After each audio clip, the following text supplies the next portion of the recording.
So it is my pleasure to open the third session here on the third day with another keynote address.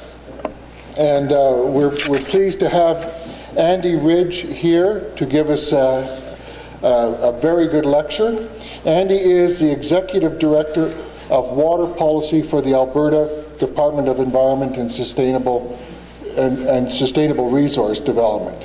Andy is actually part of a team dedicated to developing integrated policy approaches for achieving provincial water management objectives. Andy has actually worked for the provincial government for more than 15 years in a variety of ministries, including energy, resource development, and environment. Prior to water, Andy worked on provincial and national climate change policy, including the development of Alberta's current climate change plan and associated legislation. Andy's current area of focus includes provincial water allocation and wetland policy, as well as emerging interests around sustainable drinking water and waste management systems, and of course, responsible development for unconventional oil and natural gas resources. So with that, Andy's going to give us his presentation today on responsible energy development, advancing an integrated approach to tailings management. I'm very nervous about the term keynote speaker. I think that's usually reserved for elected officials, most of the people in this room, if not all of the people in this room, that are actually experts in this field. So I think this is more the warm-up act for the rest of the day. So I also have the fortune now of the instructions: you cannot move regardless of how unenjoyable I am going to be. So I got a captive audience. This is perfect. But it really is a pleasure and an honor to be here. The hope and the intent was that we'd be able to talk a bit more about the actual tailings management framework that has been underway for a number of years, but most recently over the past year. And there's a few faces in the room that have helped to contribute and input to that. It's not helping because unfortunately, you know more about what I'm going to be able to show. So hopefully through the question and answer, maybe we can talk a bit more and get into detail. But it is a document that's going through the government decision-making process now. So what I wanted to do in terms of a presentation is really take, I guess, a step back from the actual technical aspects of the tailings management framework and make sure that we all have the right context. And there's three dominant themes that are emerging around the discussion around tailings. One is that it's part of a bigger story around responsible development. We may do a great job on tailings, but if we're not doing a good job on greenhouse gas emissions or air quality, then the determination of is that responsible development is compromised. Another is the role of business and industry, and that's not just business, the big companies and things, but it's the business of promoting technology, it's the business of service and supporting, it's the academic institutions that inform and help to support some of the technology solutions. So the role of business versus government. And then the third is the importance of collaboration, and not just from the perspective of people that have been working together, continuing to work together, but challenging the way in which companies have been working, how the government has been working with companies, and being more transparent in what's working, what's not working in a more collaborative and open form. And so that's not to suggest that it hasn't been happening, but there's some things that government is introducing to help encourage that, sometimes through carrots, sometimes through sticks, sometimes through orange sticks, but the role of government in helping to continue to motivate that, given the nature of an issue and a challenge like tailings. So these are some of the areas that I will talk about, but I'll also note that I gave a very similar presentation to APEGA. So for those that have already heard this, I apologize, but there are some new slides. The jokes are repeated, but there are some new slides. Really, we have the fortune, actually, after that presentation, to get a bit more context around where the Premier is at around responsible development. And so in the speech from the throne, he talked about a variety of elements. Lieutenant Governor talked about a variety of elements of the direction for this government. And on the on the role of establishing Alberta as an environment leader, there was specific reference to not only the role of being in the business of environment if you're in the energy business, but the move to advance the tailings management framework as well as some work on the surface water quantity framework. It wasn't so much to highlight that we're working on tailings and we're getting a framework out, but more to emphasize that it is part of a broader story around responsible development. If a picture's worth 1,000 words, I don't know what a picture of words is worth, but if you were to wordle the speech from the throne, on the top what you have is the establishing Alberta as an environmental leader. And what jumps out in the language of the words is industry and business. And again, it's not just the companies, the oil and gas operators, but the role of industry and business in helping to deal with, solve, and address, and have ultimate accountability for managing the challenges of the environment and to be an environmental leader. And then you match that or pair that against something related to, for example, enhancing Albertans' quality of life, which is another element of the speech from the throne. And there's government and communities and things. So it's again highlighting that the adage that if you can find it in the yellow pages, the government shouldn't be doing it. And I think there's a lot of aspects of tailings management that the government should not be doing, but they need to set clear policy, clear direction.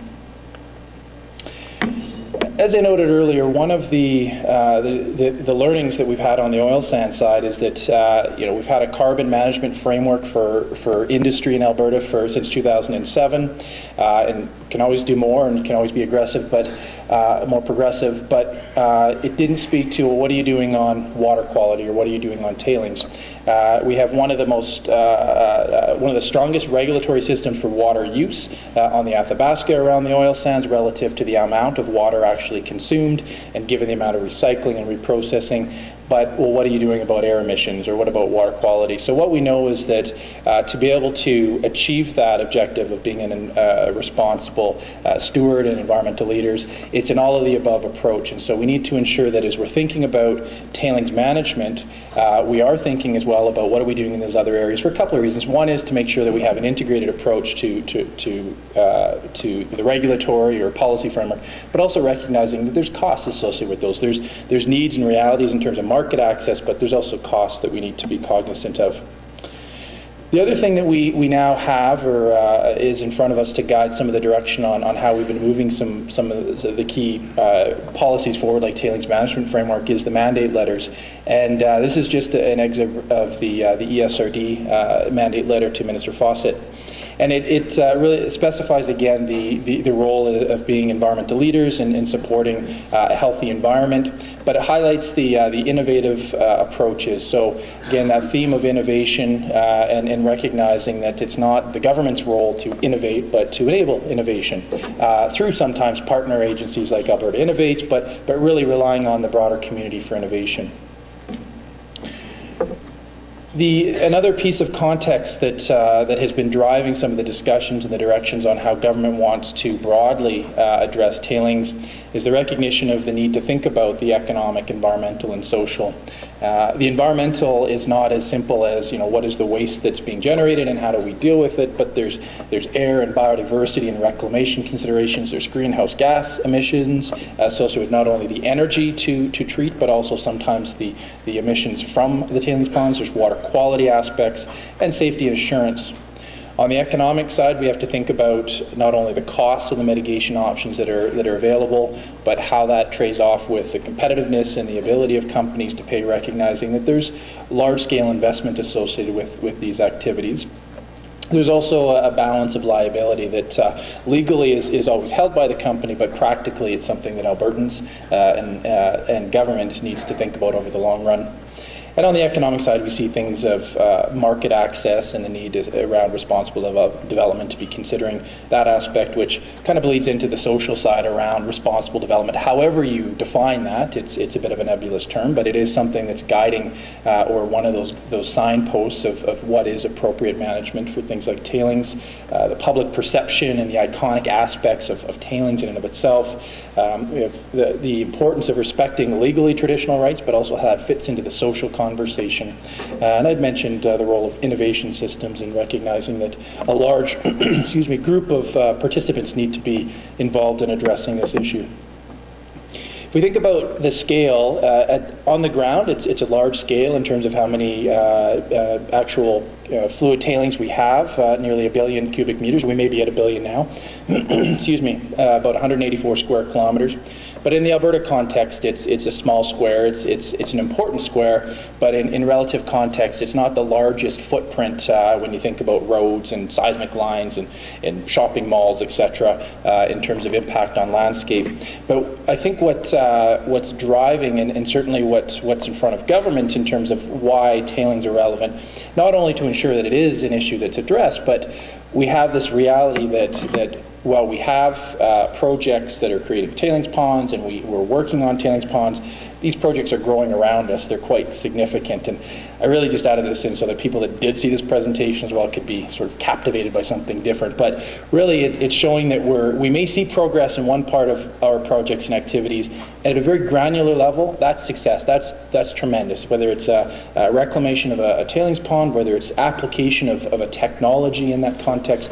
But there's a lot of stuff going around. Again, in the Alberta context, North American context, relatively small. But this is what people are seeing, is the stuff going around. And so we got to make sure that we can't lose sight of the fact that there's a bigger challenge that continues to grow around us. So again, it doesn't mean that we shouldn't be taking sometimes small steps or working at a bench scale, but we need to look at ways of upscaling and advancing more aggressively some of, whether it's tailings management or water issues, to deal with the growth challenges that are in front of us. So we know that, the people in this room know, but hope you know this, but the challenge we have is that people don't necessarily associate tailings with mining operations. It's now, certainly in the oil sands context, it's waste, it's toxic sludge, for lack of a better term. And we know that from a mining operation, it's an integral component. It's a necessary component for a variety of reasons. We have a regulatory system that's been able to manage it. So there is a regulatory backstop in place. We know that as a result of having tailings ponds, it's an integral part of the ability to see some of the recycling, the tremendous recycling that's going on in the sector. And we know that there's half of the oil sands sector at large that isn't going to have tailings ponds or a different kind of water management system in terms of in situ.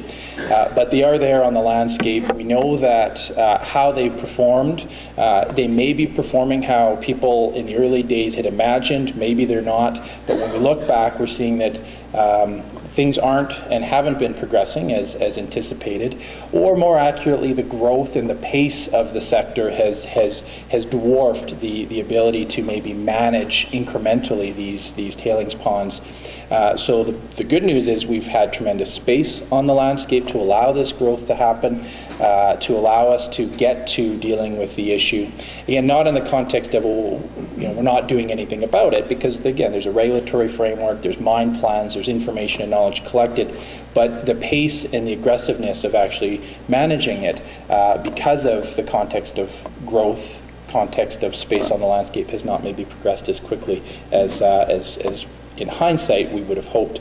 And so you do have these risks of these iconic shifts.